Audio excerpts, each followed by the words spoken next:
Are not coming out the way I want them to tonight. Not in this room.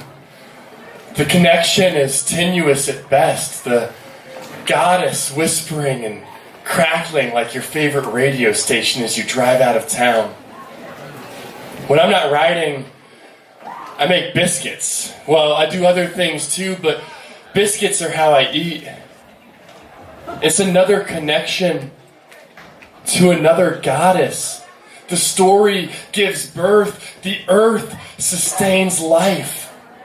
The story, she comes to me through my subconscious, harnessing my feelings, turning ephemeral beauty into words on a page. But the earth, she comes differently. Whispering through my sense of touch, whispering through the flour sifting between my fingers. The earth, she speaks through touch, through the dew-soaked grass between your muddy toes, through the rain on your back, through the wind on your face. Ancient and tactile are her words, murmured silently for all to hear, but muffled by the middlemen of our own creation. These shoes, these slickers, these scarves, all silencing the already quiet voice of our mother. But when I arrive, I ignore the gloves. When I arrive, she speaks first through community, through Sprightly and Heather, through Rex and Trey and Brenner, most of all through Armenia. Checho, she yells as I walk in, doing her best to pronounce my very English nickname. But they are all leaving when I arrive. When I gather, when I fill the tub full of flour and I plunge my arms elbow deep into its dry warmth, the soft powder catching in the filaments of hair on my forearms, sensing more than ground wheat, I turn myself loose amongst the stalks. And in that moment, I am in an industrial kitchen no longer. The fans behind me are silent. The flour no more, but heavy mocha-colored earth. I rub it between my palms, feeling the husks of beetles and ladybugs, feeling the memories the ground carries.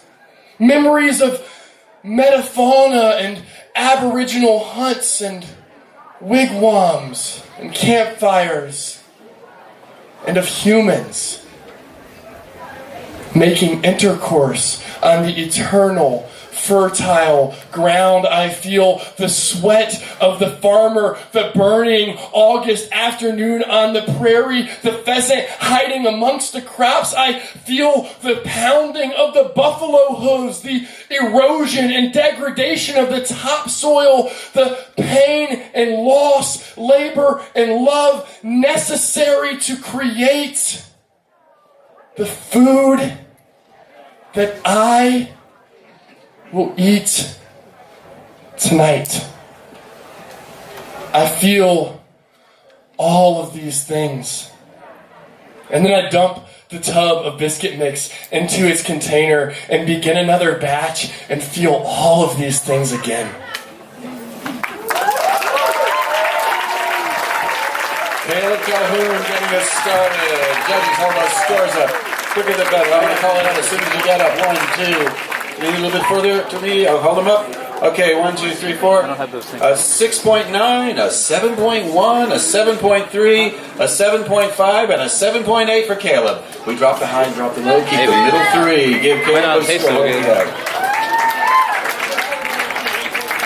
After a time penalty of 1.5, he has a 20.4. Will that be enough to get him through to the next round? We'll see.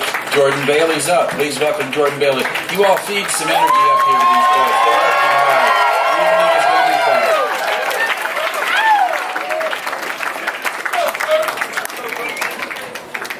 Come on, friends.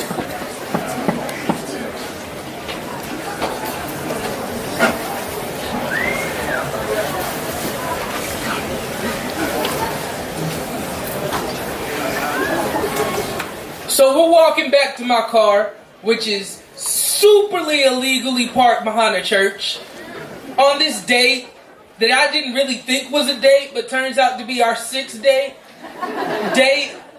Our breath entangled into the January night sky, and we're awkwardly stumbling over conversations about forever, about top hats and white dresses and 5-tier cakes and nappy-headed kids running around a white picket fence, and she asked me, could I see that one day with her? And I'm not the type of guy to just be opening up and sharing my feelings with everybody, but this girl, I have so much love for her, so I prepared myself for this exact moment. So I say to her boldly and proudly, yo, is that a fucking boot on my car?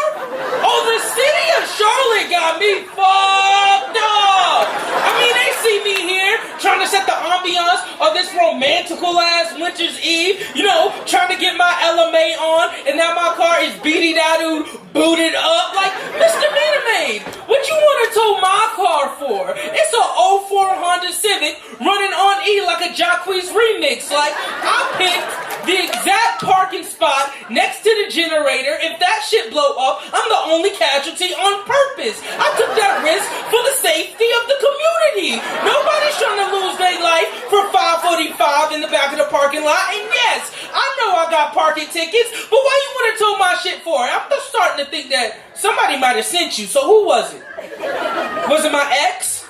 Cause she ain't never want to see me happy. Or was it my mama? Cause she ain't really like this girl anyway. Or maybe was it God trying to tell me that maybe this is not the best time to start to open up your heart? But I don't think that's true, because I'm actually starting to think about forevers. About top hats and 5-tier cakes and nappy-headed picket fence running kids whose laughter sounds like love lives in this home, and the whole time I am spazzing on this poor little Meter Maid. I fail to realize that this girl is still here. Rubbing my back, playing in my hair, telling me that everything is going to be okay, and for a second I actually believe her.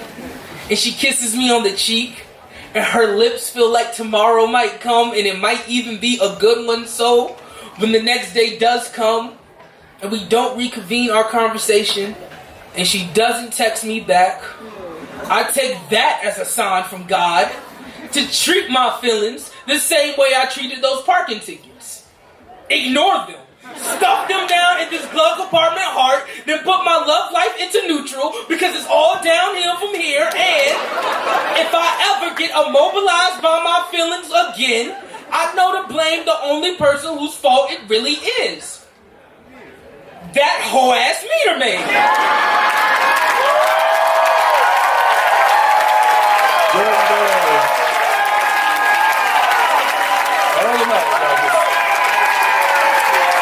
You got it, man. Audience like it? Let's see.